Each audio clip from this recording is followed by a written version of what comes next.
بسم اللہ الرحمن الرحیم۔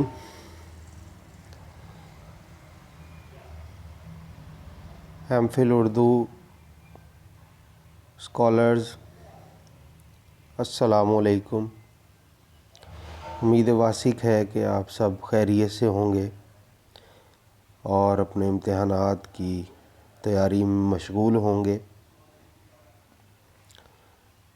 تو آج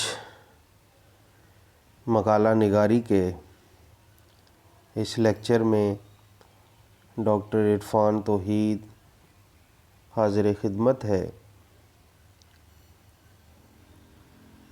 ایم فل اردو کے کورس مقالہ نگاری کے تیسرے سیمیسٹر کے 5ویں لیکچر میں آج جس موضوع پر بات ہوگی وہ موضوع ہے ادب کے کسی جز پر خاکہ سازی کا طریقہ کار۔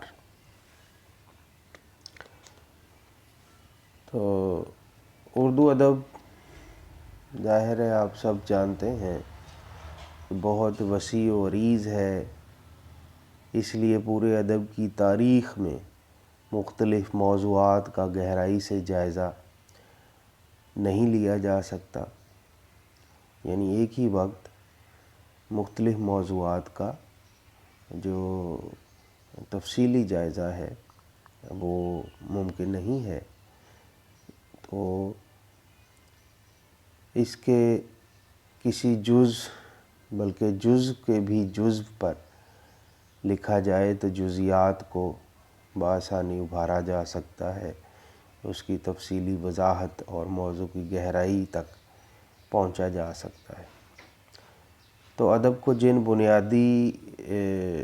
جن بنیادوں پر بآسانی تقسیم کیا جا سکتا ہے ان میں سب سے اہم دور، علاقہ اور صنف ہیں۔ ان میں سے اگر کسی دو کو یعنی دور یا علاقہ کو یا تینوں دور، علاقہ اور صنف کو آپس میں ملا دیا جائے تو بہتر انداز میں نتائج مرتب کیے جا سکتے ہیں اور تحقیق بھی جو ہے وہ بہت ثمرآور ثابت ہو سکتی ہے۔ تو ان تین عوامل کا اگر ہم جائزہ لیں تو سب سے پہلے جو دور ہے، یعنی کسی موضوع کو ہم اس کے دور کی نوعیت کے حساب سے اس کا جائزہ لیں گے تو اس طرح ہوگا۔ مثلاً ہم اردو ادب کی تاریخ جو ہے اس کا اگر جائزہ لینا چاہیں تو ہم اس کا موضوع کچھ اس طرح بنا سکتے ہیں، یعنی اردو ادب کی تاریخ 17ویں صدی تک، یا اردو شاعری عالمی جنگوں کے درمیان، یا یہ موضوع بھی ہو سکتا ہے کہ اردو ادب آزادی کے بعد۔ تو اس طرح ہم نے اپنے موضوع کو کسی دور کی حد تک اس کی تخصیص کر لی۔ اسی طرح اگر علاقہ کے بارے میں دیکھا جائے تو ہم اس کی تخصیص یوں کریں گے، مثال کے طور میں پنجاب میں اردو یا دکن میں اردو۔ تو اس میں ہم پھر دکن میں اردو کی جو تاریخ ہے اور ارتقاء ہے اس کو ہم سامنے لائیں گے۔ اسی طرح اگر صنف کے حوالے سے بات کی جائے اور صنف کے حوالے سے کسی موضوع کو مرتب کرنا ہو تو اس میں ہم کسی اردو کی صنف کا تفصیلی جائزہ لیں گے، جیسے اردو مثنوی کا ارتقاء ہے، یا ہم اردو قصیدہ نگاری کا جائزہ لے سکتے ہیں۔ اسی طرح اگر ہم دور اور علاقہ کو ملا کر کوئی موضوع بنانا چاہیں تو وہ اس طرح ہوگا مثال کے طور پر کہ لاہور میں اردو شاعری کا تہذیبی اور فکری پس منظر، یا پاکستان میں اردو ادب 1947 کے بعد، اس طرح موضوع بنے گا۔ تو اگر ہم علاقہ اور صنف کو ملانا چاہیں تو کچھ اس طرح ہوگا: دکن میں اردو غزل، یا لکھنؤ میں داستان گوئی، تو اس طرح موضوع بنے گا۔ اگر ہم دور اور صنف کو ملا کر موضوع بنانا چاہیں تو کچھ اس طرح ہوگا: اردو ناول آزادی کے بعد۔ تو یہ جو ہے دور بھی اس میں شامل ہے اور صنف بھی۔ اسی طرح اگر ہم دور، علاقہ اور صنف تینوں کو باہم ملا کر کوئی موضوع مرتب کرنا چاہیں تو وہ کچھ اس طرح ہوگا۔ مثال کے طور پر دکن میں اردو مرثیہ 20ویں صدی میں۔ اب اس میں دور بھی شامل ہے، علاقہ بھی ہے، اور صنف کو بھی ہم نے شامل کر لیا ہے۔ تو اس کے علاوہ ہم اس طرح بھی اپنا جو خاکہ سازی میں اگر ہم موضوع بنانا چاہیں تو اس میں دور، علاقہ اور صنف کو اس طرح بھی شامل کر سکتے ہیں کہ تقسیم ملک کے بعد پاکستان میں اردو افسانہ، یا قیام پاکستان کے بعد اردو افسانہ۔ تو اس میں تینوں اجزاء جو ہیں وہ ہم نے شامل کر لیے ہیں، یعنی دور بھی ہے، علاقہ بھی ہے اور صنف بھی ہم نے شامل کر لی ہے۔ تو اس طرح ہمیں جو خاکہ ہے، خاکے کا جو موضوع ہے وہ مرتب کرنے میں آسانی ہوگی۔ تو اگر ہم ان تینوں عوامل کو الگ الگ سے دیکھیں تو ان کی مزید آپ کو آسانی سے سمجھ آ جائے گی۔ تو اس میں سب سے پہلے جو دور ہے اس کو ہم دیکھتے ہیں تو عموماً ایسا بہت کم ہوتا ہے کہ کسی مخصوص دور میں پورے اردو ادب کا جائزہ لیا جائے۔ تو تحقیق میں ادوار کی بنا پر بہت کم کام اس طرح کے ہوئے ہیں۔ تو عموماً دور کے ساتھ صنف یا علاقے کی تحدید بھی شامل کر لی جاتی ہے۔ دور کے معنی ادبی تاریخ کا دور ہے، سیاسی تاریخ کا نہیں۔ کسی دور کا مطالعہ کرنے سے پہلے یہ ضروری ہے کہ اس کے دونوں اطراف کی جو حدیں ہیں، ادبی ارتقاء کی جو حدود ہیں وہ بھی طے کر لی جائیں۔ مثلاً 1800 کے نثر کے لیے ایک حد ہے، اس کے بعد فورٹ ولیم کالج کا دور آتا ہے۔ اسی طرح 1857 یعنی جنگ آزادی کے بعد تاریخ، معاشرت، صحافت، ادب، فکر، غرض کے ہر باب میں ایک نیا موڑ آتا ہے۔ لیکن 1900 تک ادب کے لیے ایسی کوئی حد نہیں ہے۔ اس کی بجائے 1914 بہتر حد ہے، یعنی جنگ عظیم کا جو آغاز ہے۔ تو اس کے بعد 1936 اہم سنگ میل ہے، کیونکہ اس سے ترقی پسندی کی باضابطہ ابتدا ہوئی۔ تو اگر چاہیں تو ہم اس سے پہلے 1932 سے بھی اس کا آغاز کر سکتے ہیں، لیکن 1936 میں ترقی پسند تحریک کا آغاز ہوتا ہے، تو اس طرح ہم 1936 سے بھی اس کا آغاز کر سکتے ہیں۔ تو ادبی سرحدیں لازماً کیلنڈر کی جو سرحدیں ہیں یعنی کہ کے مطابق نہیں ہوتی، بلکہ یہ عموماً تاریخی واقعات کے جو سنین ہیں ان پر نظر رکھتی ہیں، کیونکہ ادب سماجی تاریخ کا ایک جزو ہے۔ اکثر سیاسی، سماجی، فکری اور ادبی ارتقاء ساتھ ساتھ چلتے ہیں۔ اس لیے کسی دور کی ادبی تاریخ لکھتے وقت اس دور کے تاریخی اور پس منظر کو بھی ہمیں سامنے رکھنا ہوگا، لیکن اسی حد تک جتنا اس نے ادیبوں اور ان کی تخلیقات پر اثر ڈالا ہو۔ اگر دور طویل ہے، مثال کے طور پر اردو ادب کی تاریخ 1700 تک، تو اسے ذیلی ادوار میں تقسیم کر لیا جانا چاہیے، مثلاً اسے 16ویں اور 17ویں صدی میں، تو پھر ہمیں جو ہے وہ تحقیقی کام میں آسانی ہوگی۔ تو جتنا اگر ہم لمبا دور رکھیں گے تو اتنا ہی ہمیں پیچیدگیوں کا شکار ہونا پڑے گا۔ تو اگر کسی دور کے پورے ادب کا جائزہ لینا ہے تو سب سے پہلے ان اصناف کو لینا چاہیے جو اس دور میں سب سے زیادہ جو پھلی پھولی ہیں اور اس دور پر اثر انداز ہوئی ہیں۔ تو اصناف کی تنقید کے اصول اس کے بعد درج کیے جائیں۔ اسی طرح اس دور کے تحت پہلے ان علاقوں کا جائزہ لیا جانا چاہیے جہاں ادب کی تخلیق زیادہ ہوئی ہے، یعنی دور کے جائزے کے تحت پہلے اہم تر اصناف اور جو وہاں کے اہم علاقے ہیں ان کو لیا جانا چاہیے، بعد میں ثانوی اہمیت کے اصناف اور علاقوں۔ تو جائزے میں حتی الامکان تاریخی ترتیب کو ہمیں ملحوظ خاطر رکھنا چاہیے۔ اس کے بعد دوسرا اہم جو جزو ہے وہ ہے علاقہ۔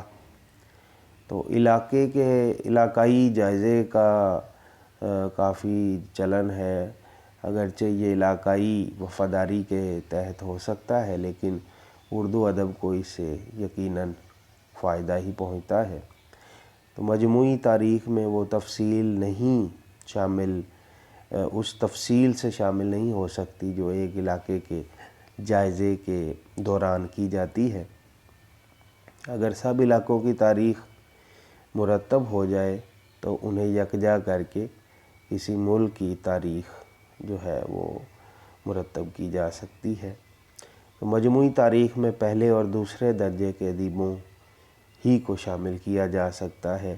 علاقائی جائزے میں یہ ممکن ہے کہ مجموعی تاریخ میں جو نام دوسرے درجے پر رکھے جاتے ہیں، علاقائی جائزے میں انہیں صفحے اول کا درجہ دیا جائے یا مقام دیا جائے۔ تو علاقائی جائزے بالعموم انہی مقامات کے رہنے والے کرتے ہیں۔ انہیں اپنے علاقے سے ایک جذباتی تعلق ہوتا ہے جو ان کے کام سے معروضیت کو چھین لیتا ہے، اس لیے علاقائی جائزے میں بہت ساری قباحتیں جو ہیں وہ در آتی ہیں، شامل ہو جاتی ہیں۔ تو علاقائی جائزوں میں ایک اور جو چیز دیکھنے میں آتی ہے وہ یہ ہے کہ اس علاقے کو اردو زبان کا جو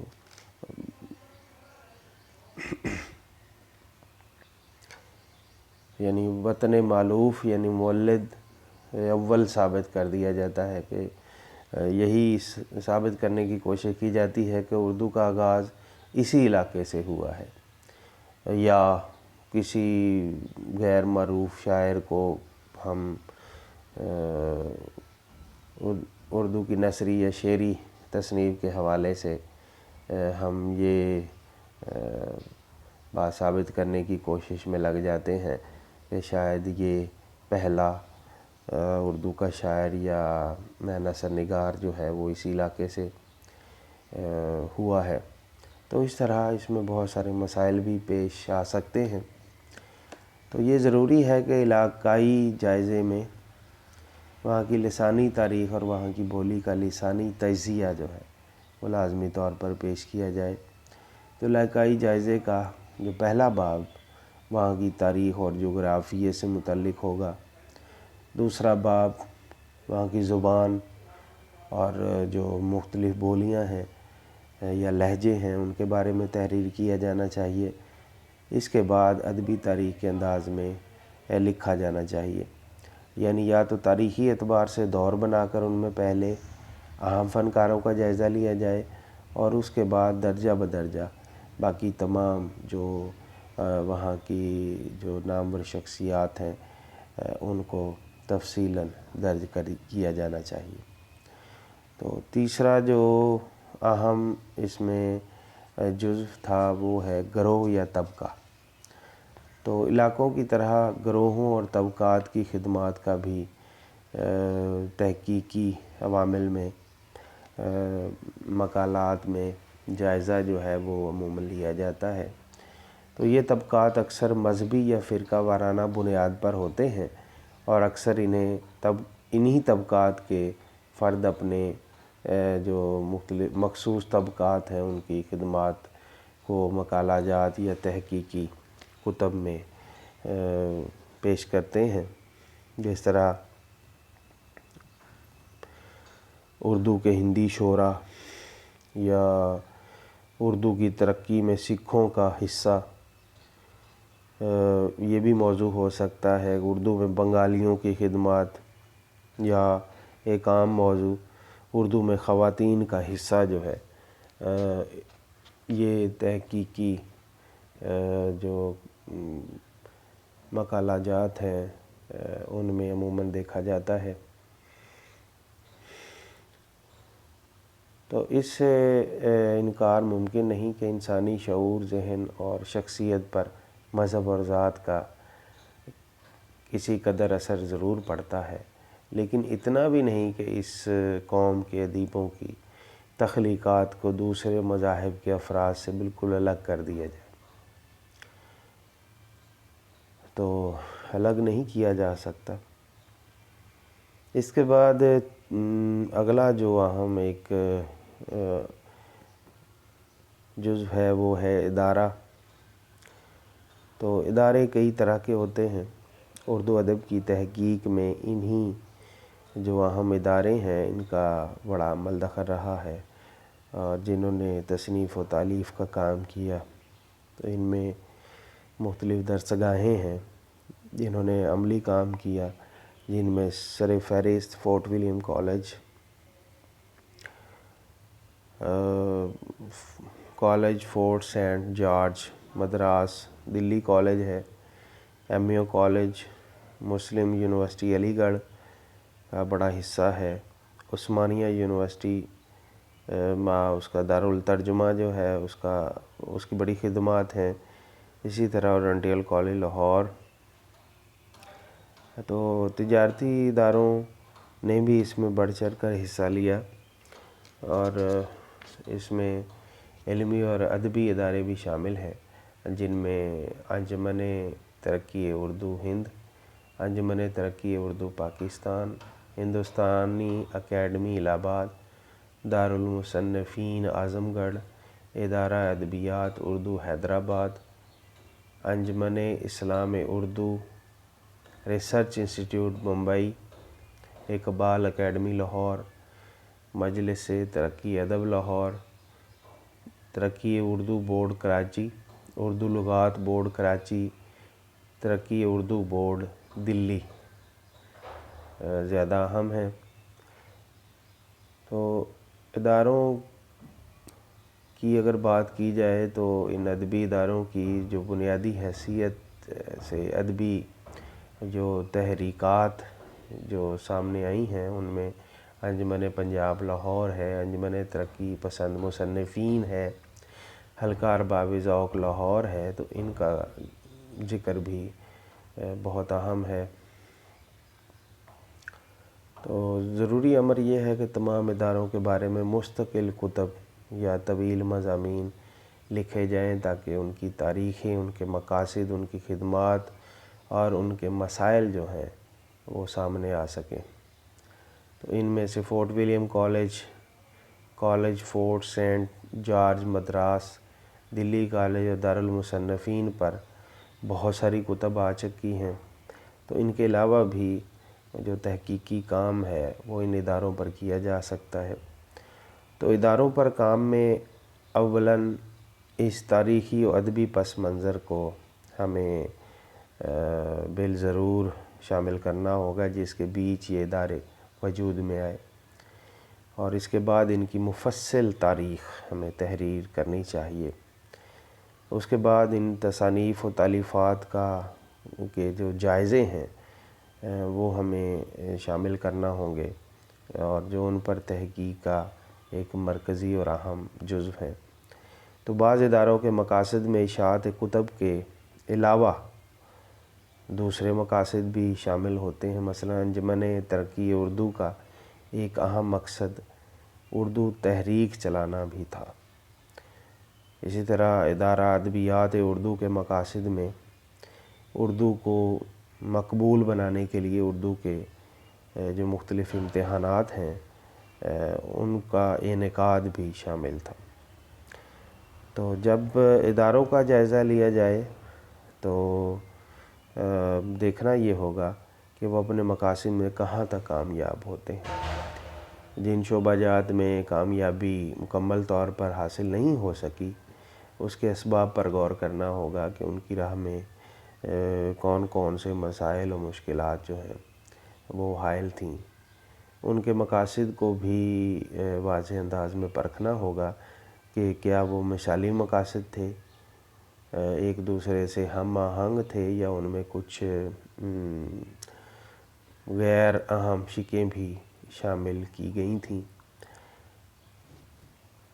دوسری طرف اپنے عصر کی ضرورتوں کو نظر انداز کر کے کچھ اہم مقاصد نظر انداز ہوئے یا ان پر کام کیا گیا، تو اس چیز کا اعادہ بھی کرنا ضروری ہے۔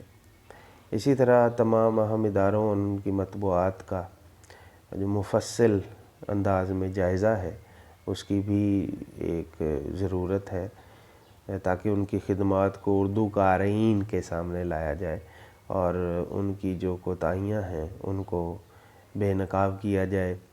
تو یہ کام تاریخی اور احتسابی دونوں نوعیت کا ہوگا۔ اس میں تحسین و تنقید دونوں میں ہمیں کسی بخل سے کام لینے کی ضرورت نہیں ہے، بلکہ اگر کسی کا کام معیاری ہے، اچھا ہے، تو اس کی تعریف و توصیف ہونی چاہیے، اور اگر کہیں پر کچھ کمی کجی رہ گئی ہے تو اس کو ہمیں سامنے لانا چاہیے۔ تو ظاہر ہے کہ علمی و ادبی کاموں کی قدر پیمائی کے لیے ان موضوعات میں بڑی باریک بینی کی ہمیں ضرورت جو ہے وہ پیش آتی ہے۔ تو مقالہ نگاری کے اس 5ویں لیکچر میں آج ہم نے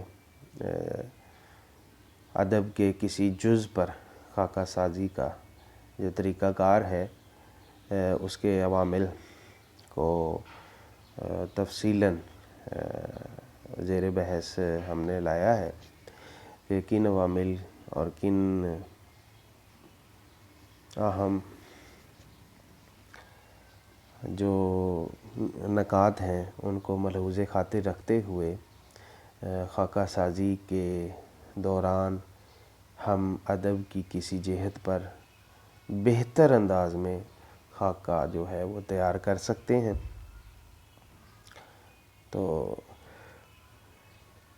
لیکچر کے آخر میں آپ سے گزارش ہے کہ تمام جو ایم فل اردو اسکالرز ہیں وہ میرے یوٹیوب چینل کو سبسکرائب کریں، تاکہ آپ کو جو تمام لیکچرز ہیں وہ بر وقت دستیاب ہو سکیں۔ تو اس بات کے ساتھ ہی ناچیز کو اجازت دیں، انشاءاللہ اگلے لیکچر میں ملاقات ہوگی۔ والسلام، خدا حافظ۔